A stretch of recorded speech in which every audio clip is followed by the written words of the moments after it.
Good evening, ladies and gentlemen. I wish to welcome you to Social Work Hub. Today's class is going to be focusing on conflict resolution, alternative dispute resolution. And our major goal is to explore negotiation in conflict resolution.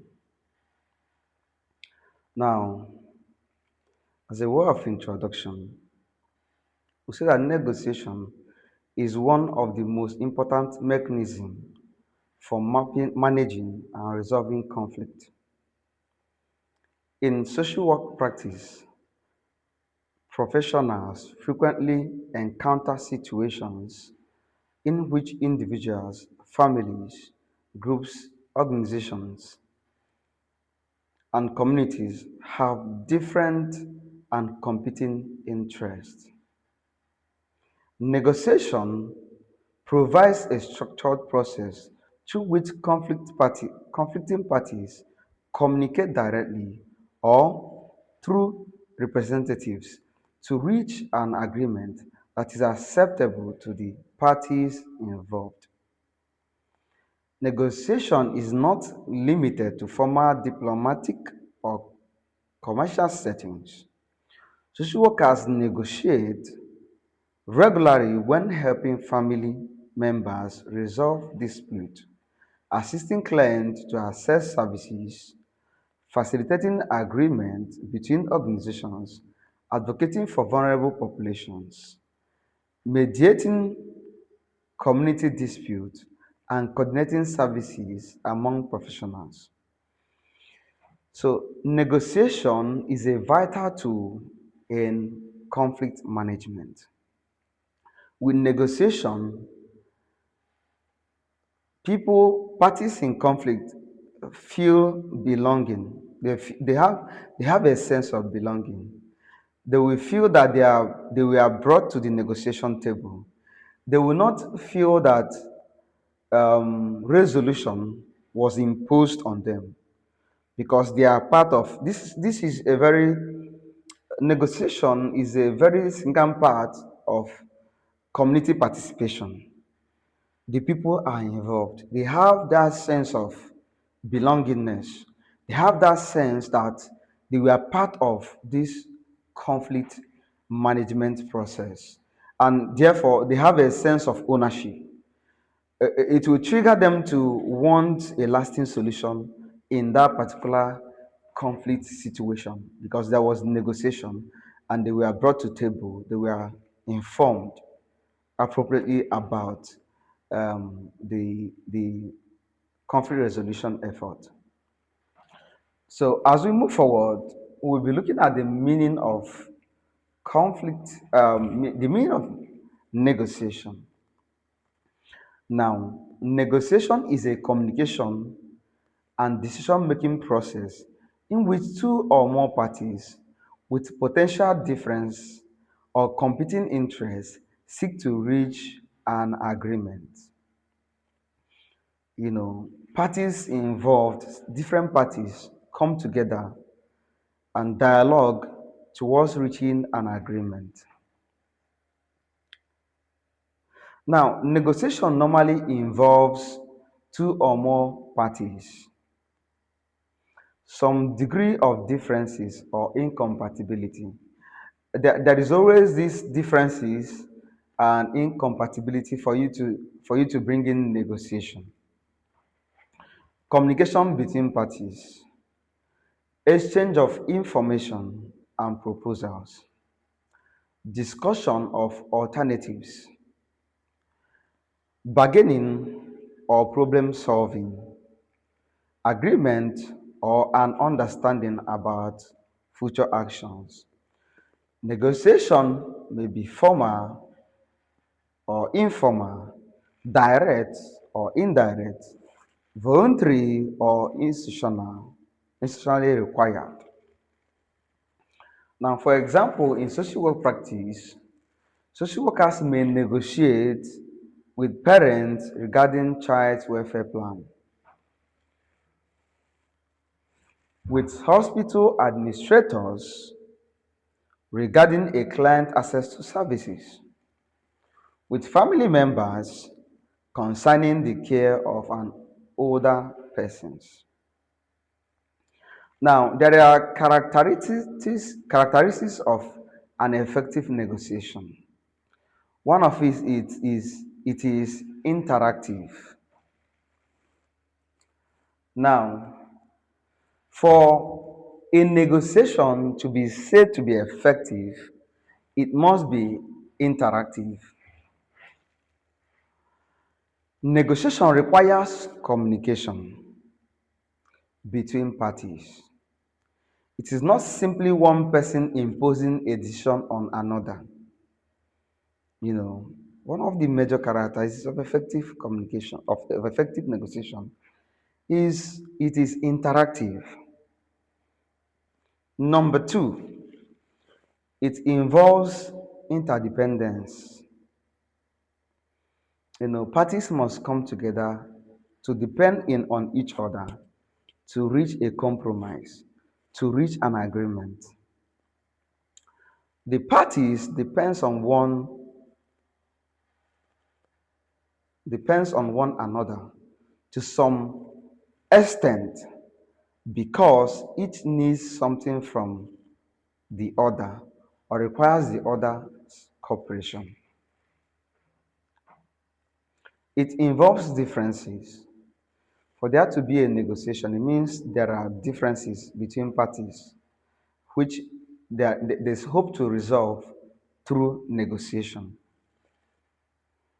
Negotiation becomes necessary because parties have different interests, preferences, expectations, resources, and perceptions. Number four, characteristics of effective negotiation is it is goal oriented. It is goal oriented.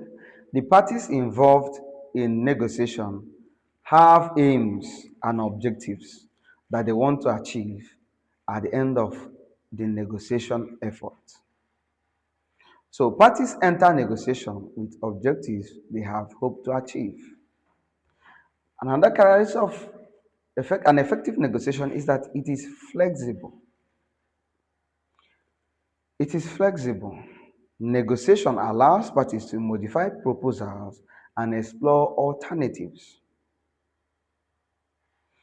Again, the last characteristic of an effective negotiation is that it may produce mutual gains. It might produce mutual gains. The parties involved in the negotiation might gain. I will give you a typical example. My father owned a piece of property, and a particular family in that community said that that landed property belongs to them.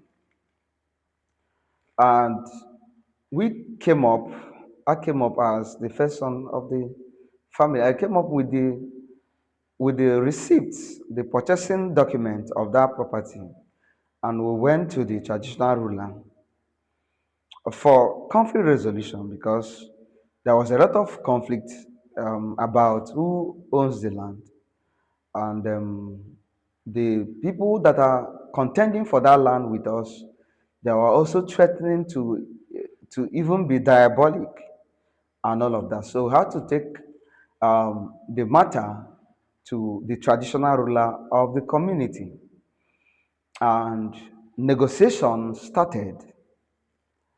Um, the conclusion of that negotiation was that the land was 1.5 plot. To resolve the conflict through negotiation, it was reached upon, the resolution was reached upon that that family that is contending to take that land from us got half plot of land, while we got one plot of land. And there was a lot of plead for us to accept that decision because the the traditional ruler wants every party to be satisfied. So in this case, in this negotiation effort, which was headed by the traditional ruler of the community, you find out that the other party gained, and us as a party we also gained. So it's a major characteristic of an effective negotiation. It may produce mutual gains.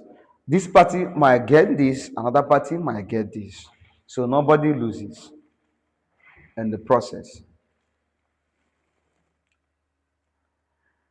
Okay. Like you must understand that as we move forward, that there are principles of negotiation. There are principles of an effective negotiation. And one of it is preparation. For there to be an effective negotiation, there must be preparation. You must prepare. You must do your underground investigations, do your analysis, find the parties involved. You have to prepare. Preparation is one of the important determinant of successful negotiation. Before negotiation, a social worker should understand the nature of the dispute, the parties involved, their interest and need, their goals, concerns, etc. Another principle of an effective negotiation is clear definition of the problem. You must understand, just like we have in research work, the definition of the problem. What is the root cause of the problem? You have to define the problem. Negotiators or social practitioners should establish what the disagreement is actually about.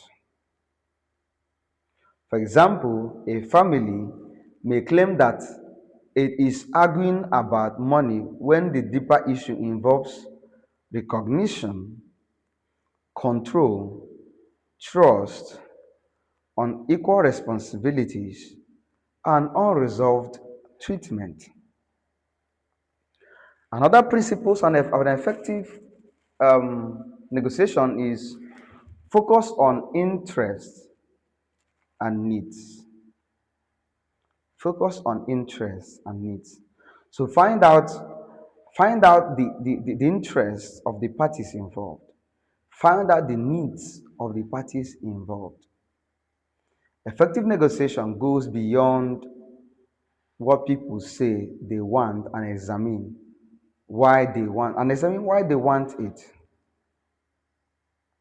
For example, I want my brother to leave the family business.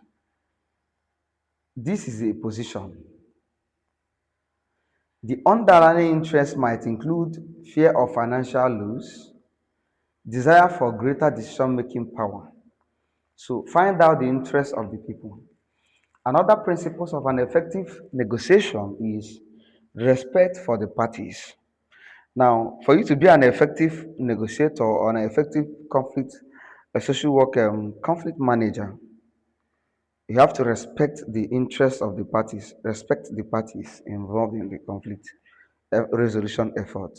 If you don't respect them, they might put a stumbling block in your way of um, achieving a lasting peace in that conflict situation. Now, negotiation should recognize the dignity of every participant. Workers should listen respectfully, avoid humiliation, avoid discriminatory language. For the fact that you are an expert trying to resolve a conflict among parties, you must avoid any form of humiliation in the process of um, your intervention. Another active principle of negotiation is active listening. Active listening. For you to be a good negotiator, you must be able to listen.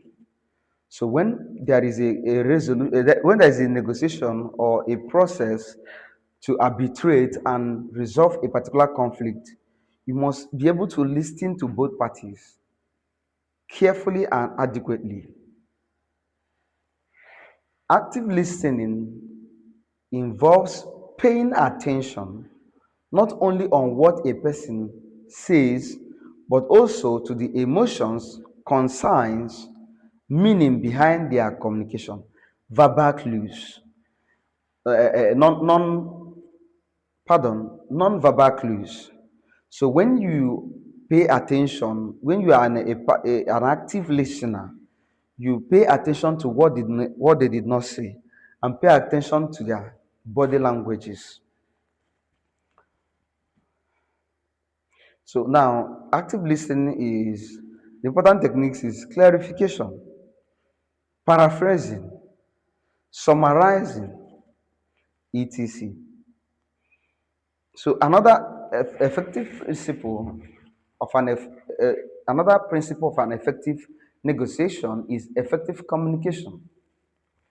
Negotiation should communicate clearly, respectfully, and accurately. Effective communication involves appropriate language. Don't use foul language. Clear explanations, appropriate tone, non-threatening body languages. So, as a principle, you must have an effective communication skill for you to be a good negotiator in a conflict situation.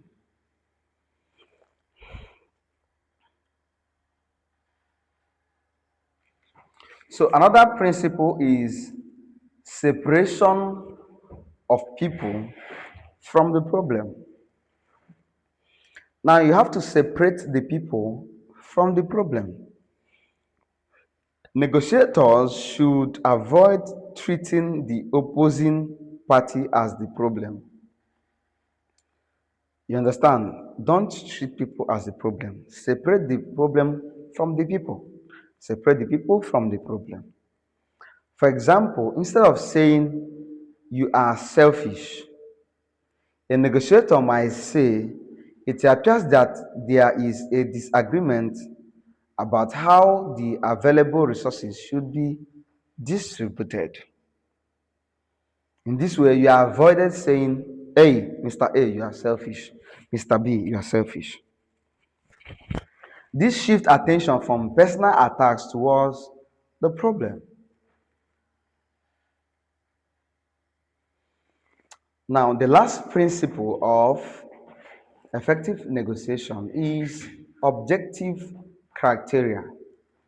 You must have an objective criteria for your negotiation effort. Now, where possible, decisions should be based on fair and independently verified standards. Example are laws, institutional policies, professional standards, evidence, etc.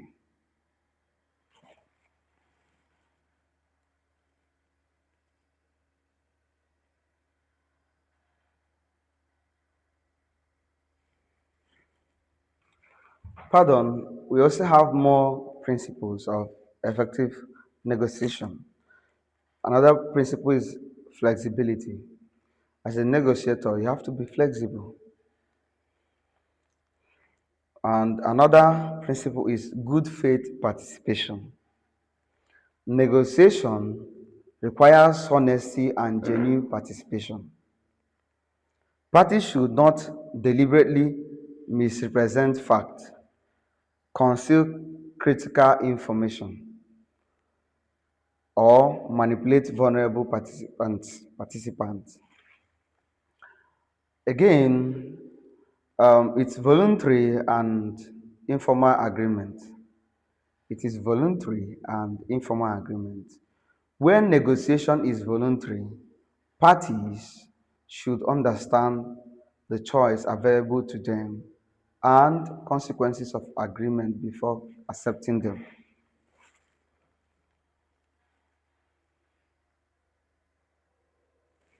Another principle of negotiation is confidentiality and privacy. This is a core competency of a good negotiator. You must have the principle of privacy and confidential. So you don't divulge information about conflicting parties to other people. You keep their information, their vulnerability sacred. Don't divulge it to other people. Now we have negotiation strategies and style. We're going to be looking at some negotiation strategies and style. One of it is competing. Competing. The negotiator attempts to maximize personal gains, sometimes at the expense of the other party. Competing. Casuisis, assertiveness, high goal oriented, may use pressure, focus on winning. The appropriate use is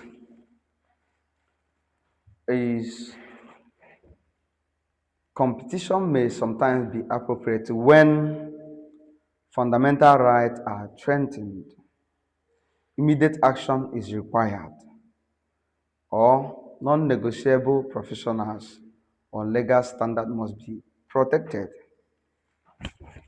Now, the risk of this particular strategy for negotiation is that excessive competition can damage relationships and escalate conflict.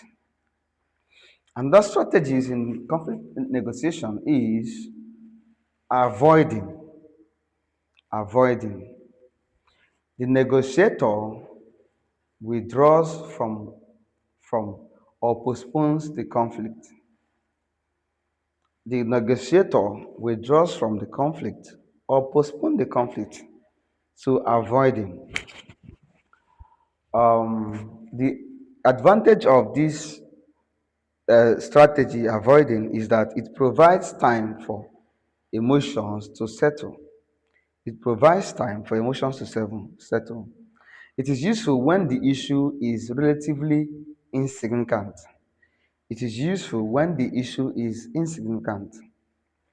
It may be appropriate when immediate negotiation would worsen the situation. It may be appropriate when immediate negotiation would worsen the situation. Now, the disadvantage of this strategy of avoiding is that problems may remain unresolved. When you avoid conflict, problems may remain unresolved. Resentment may increase, and avoidance may permit harmful behavior to continue. Another principle of another strategy for effective negotiation is accommodating. Accommodating. Now, the negotiator gives greater attention to the other party's need than to their own needs. Accommodating. So it's a strategy. Accommodating is a strategy in conflict, in negotiation. Accommodating. Now, the advantage of accommodating is that it preserves relationship. Accommodating preserves relationship. It can reduce tension and useful when the issue is more important than other parties.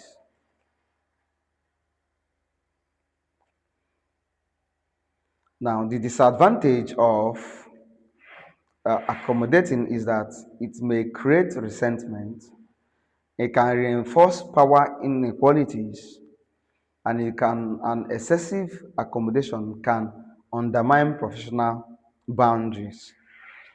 Okay, another strategy of negotiation is compromising. Compromising. Must have heard about it in conflict resolution or when there is a dispute. You compromise for peace to reign. You compromise. You might let down your rights and all of that for peace to reign. So each party gives up something in order to reach an agreement. Now, an example of compromising is that two departments want to use the same meeting room. Instead of one department receiving exclusive access, they agree to divide the available time. Now, the advantage of compromising is that it's relatively quick, it is quick, it's practical, it can break deadlock. Now, there is a limitations for in in in in this method of conflict resolution. There's a limitation in compromising.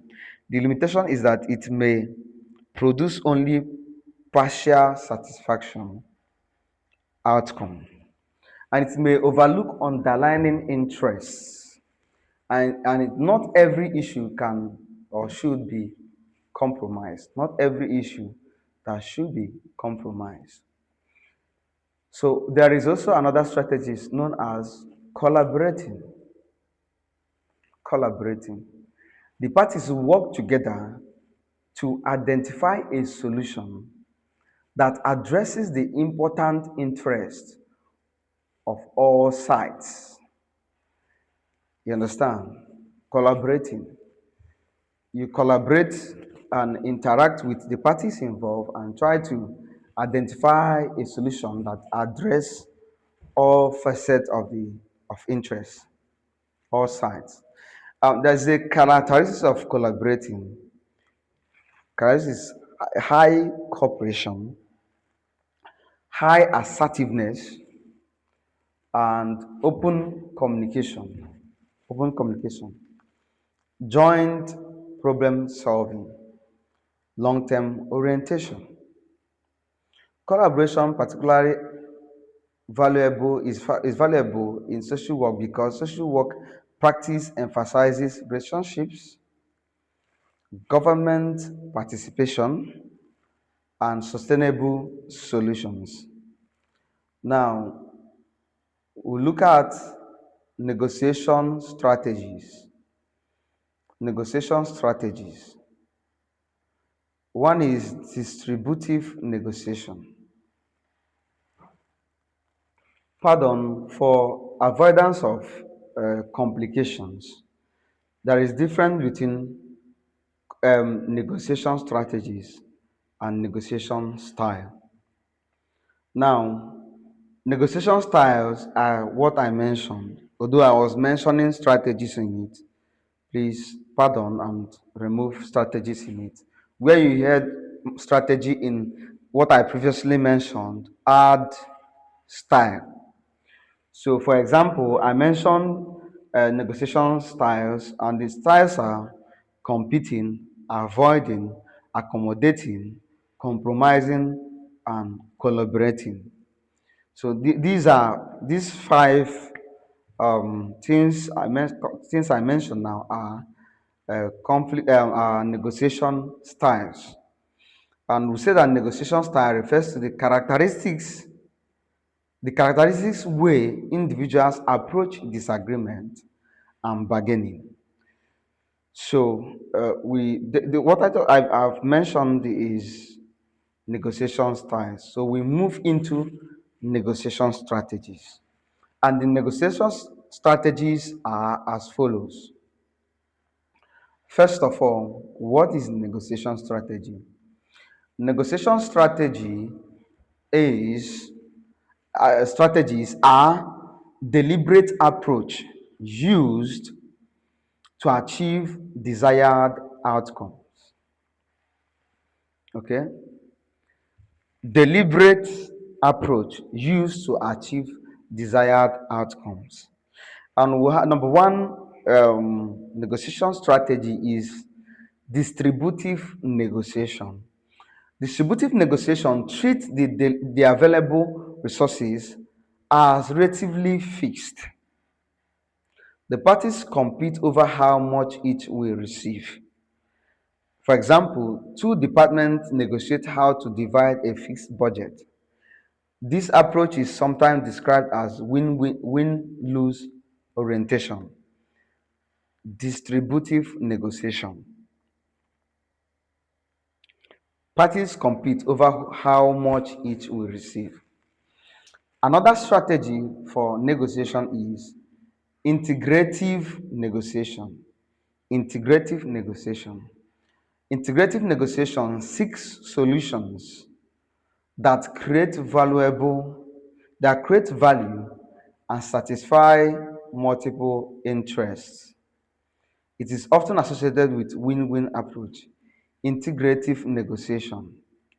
It is associated with win-win approach. And we said that the distributive negotiation is associated with win-lose approach. Now, um, it also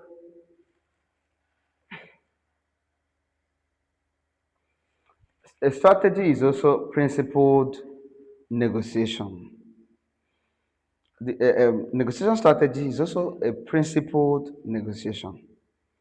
Now, principled negotiation emphasizes separating people from the problems, separating the people from the problems, focusing on interest rather than the position.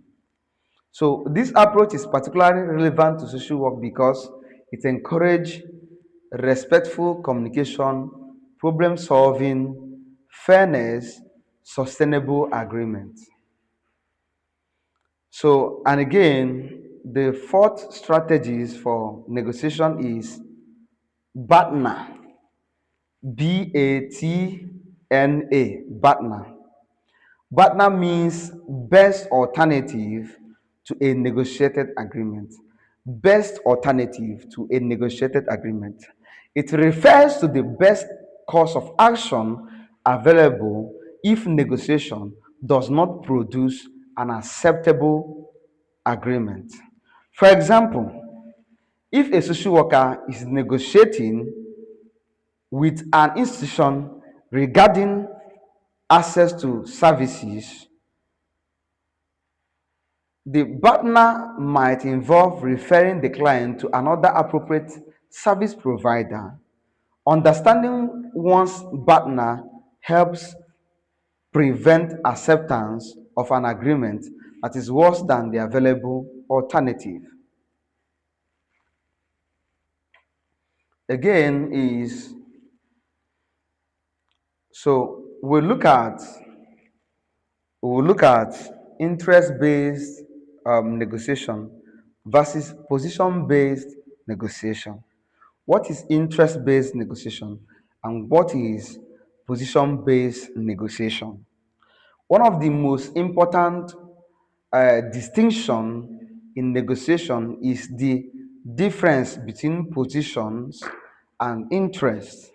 Difference between positions and interests. Now, for the position-based negotiation, a position is what a person says they want. A position is what a person says they want. A position is what a person says they want. For example, I want exclusive ownership of the property. Position-based negotiation. Two parties with rigid position may become locked in a dispute. Position-based negotiation. This is what I want. So if two persons comes and say, this is what I want, this is what I want, they might be locked in that um, um, dispute for a longer time. Problems with position-based negotiation are it encourages competition, it makes compromise difficult, it can damage relationships, etc. Now we look at interest-based negotiation. Interest-based negotiation. An interest is the underlying reason why a person wants something. For example, possession wants exclusive ownership of the property. Now, for possible interest, financial insecurity, house of housing of children, recognition of contribution, and protection against further insecurity. So once interests are identified, multiple solutions may become possible.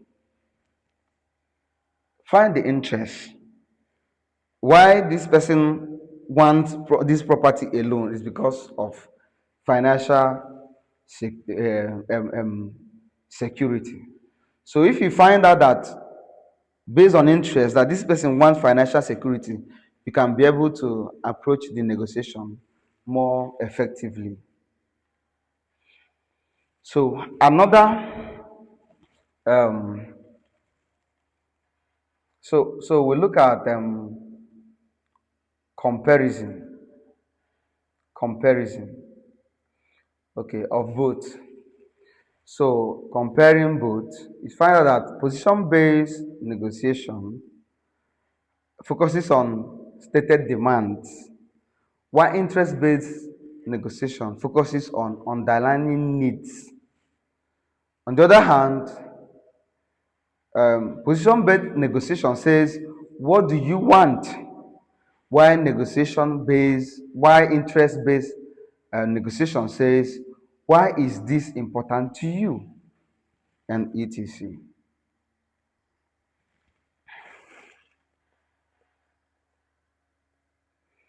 So we'll be looking at negotiation ethics.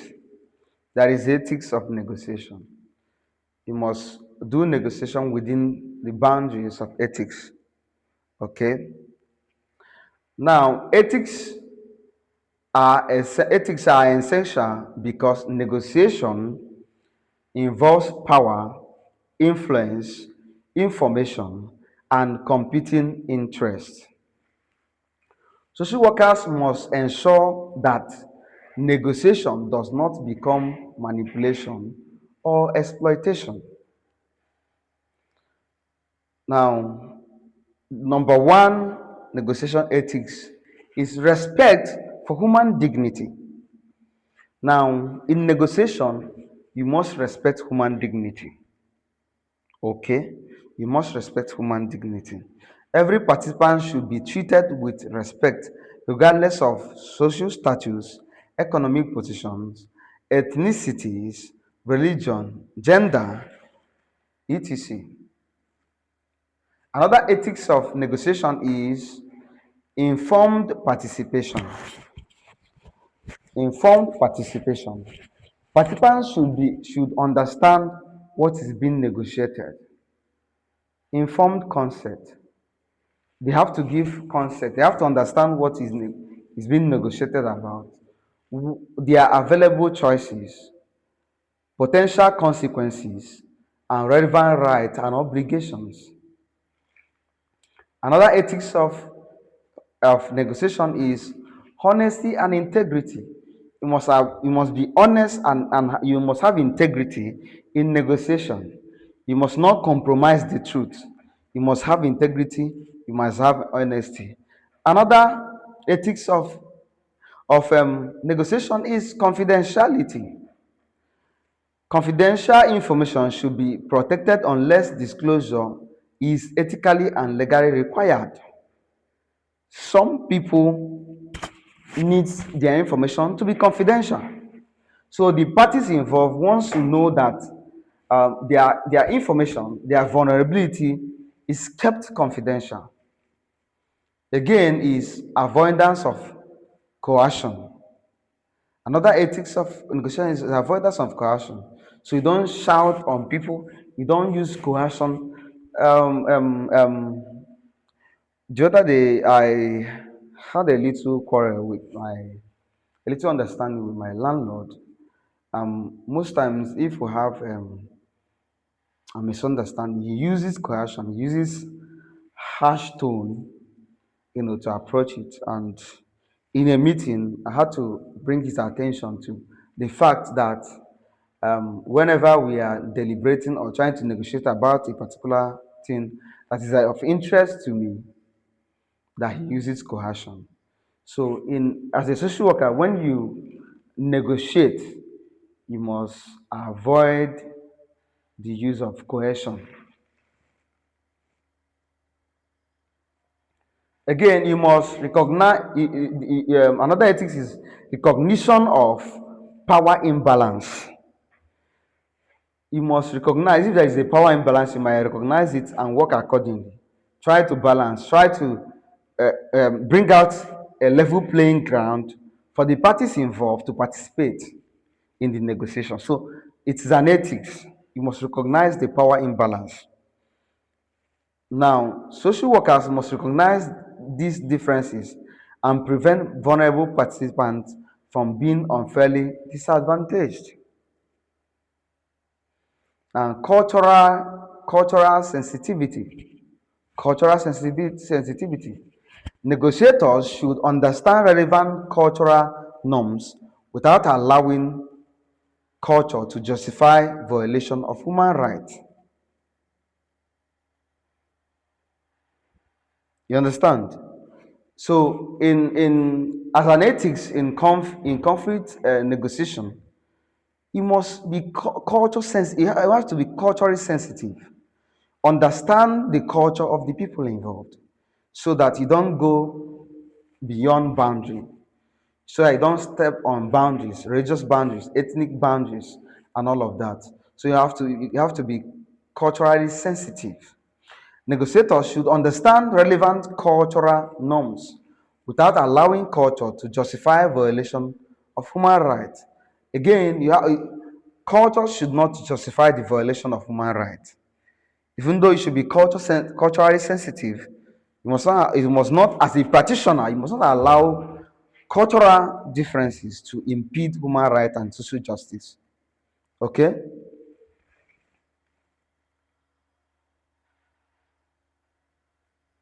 Another ethics is professional boundaries.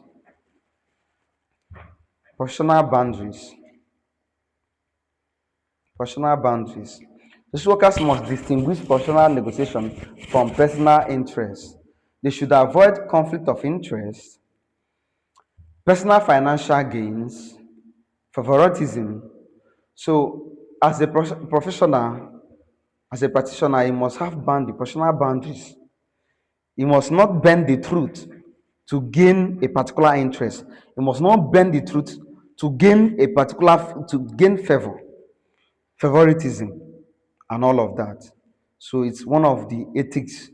Professional boundaries, you must maintain boundaries. You must avoid conflict of interest. If there is a conflict of interest, is your in-law, it is your son, it is your daughter that is involved in that particular conflicting issue, you have to now excuse yourself, or you must make sure that you avoid bias in order to maintain professional boundaries. Um, Also, lastly, protection of vulnerable persons. In conflict, in negotiation, a very powerful ethics is that you must protect the vulnerable persons. Vulnerable persons can be older people, it can be women, it can be children, it can be disabled persons. So you will make sure that you protect vulnerable persons. So, lastly, we would like to look at negotiation in different social work settings. So, there is a family social work practice, and social workers negotiate between parenting arrangement, childcare responsibilities, financial responsibilities, elder care. There is also medical and healthcare social work, where social workers will be negotiating for access to healthcare, discharge planning, family involvement, social support, service coordination. Also, in child welfare, social worker will be negotiating among parents, children, social workers, schools, courts, and there is also negotiating in community social work. So negotiating will involve land dispute, resource allocation, community development, traditional leadership dispute, and intergroup relationships. Then we have organizational social work. So you also negotiate in workplace conditions, employee welfare, staff management relationships, and organizational changes, employee assistance. Now we have common barriers to effective negotiation, which includes um, the barriers includes poor preparation, mistrust, mistrust, mistrust, anger, poor communication, unrealistic expectations, power imbalance, inadequate information, cultural misunderstanding, rigid positions, personal attacks, lack of willingness to compromise, hidden interests. All these are barriers to effective communication. So you look at them, think of examples: equal access to resources, hidden interests, personal attacks, rigid positions, cultural misunderstanding, inadequate information, power imbalance. So look at a very vital examples to substantiate your point during examinations. Now, skills required for effective negotiations are communication skills, go in details, I'll list them. Active listening skills, analytical skills, emotional intelligence skills, empathy skill, problem solving skills, advocacy skills, cultural competency skill, documentation skill. We have negotiation processes. We have to look at them. We have preparation, gather information and define objectives. Number two is exploration. Identify issues. Sorry, pardon. Number two is opening. Establish communication and ground rules. Then number four is exploration. These are processes in negotiation. Number three is exploration. Identify issues, perceptions, needs, and interests. Number four, stage four is bargaining and problem solving. Generate alternative and assess possible solutions. Stage five is agreement. Select an acceptable options. Um, Stage six is documentation. Select an acceptable options. Documentation. Number six is documentation. Record agreement where appropriate. Number eight. Okay, number seven is implementation. Put agreement actions into practice. Number eight, follow up. Monitor implementation, follow up. Monitor implementation and address emerging problems. So these are the processes of negotiation. You will be asked to discuss the process of negotiation with examples. So explore, make more research to give flesh to this. Now, we also look at negotiation and the social work code of ethics. So negotiation in social work should reflect the profession's core commitment to human dignity, social justice, human rights, service, integrity, respect for diversity, importance of human relationships. So our class is very long now. Let's bring this class to an end. Thank you for listening. Bye.